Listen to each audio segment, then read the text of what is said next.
Today's topic is on periodization. Let's go over some of the key terms. Periodization is the systematic organization of training variable in order to maximize training adaptation. Momentary muscular failure is true failure. When we are unable to perform another rep even in the life or death situation, that is momentary muscular failure. Classical linear periodization, LP, is beginner friendly. For beginner program, we often suggest people to go from general physical preparation to specific physical preparation.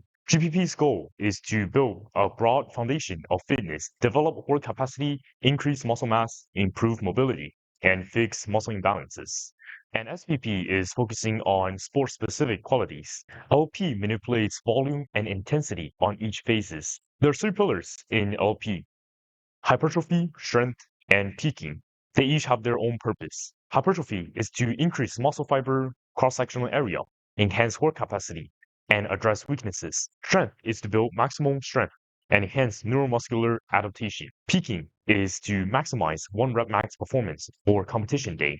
Each phase has their own specific field of focus. For hypertrophy, we want to increase volume over time while focus on mechanical damage. For strength, we are increasing the load over time while focusing on neural drive and neuromuscular efficiency. For peaking, we're trying to approach true run rep max by keep adding slight weight one by one and focusing on technique, optimal position, and fatigue management. There are some other training modules for sport-specific goals, such as power and endurance. For power, the main goal is to improve rate of force development and explosiveness. For endurance, our goal is to improve metabolic capacity and recovery rate.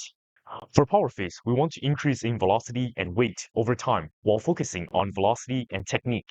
For endurance, we want to focus on increasing the volume over time while also focusing on rest time and constant mechanical tension. Here's a nice chart with good information. Let's take a screenshot of this. It might be helpful in the future. Now let's talk about some of the nonlinear periodization. Nonlinear periodization focuses on frequent variation. They prioritize on fighting against accommodation over specificity. We have two types of nonlinear periodization. We have the undulating periodization UP and conjugating method. For UP, we have two subcategories. We have the daily and we have the weekly. Let's dive deeper into that. So essentially, UP aims to progress on multiple goals concurrently. For DUP, we alternate training variables between each section. For example, day 1 might be hypertrophy, while day 2 is power, and day 3 is strength. And we just keep cycling hypertrophy, strength, power over and over again.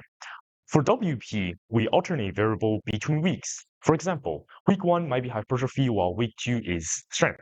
And we just keep repeating that over and over and over again. And sometimes we call that alternation between hypertrophy and strength power building.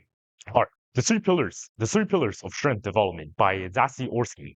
We have the maximal effort, ME, dynamic effort, DE, and repetition effort, RE.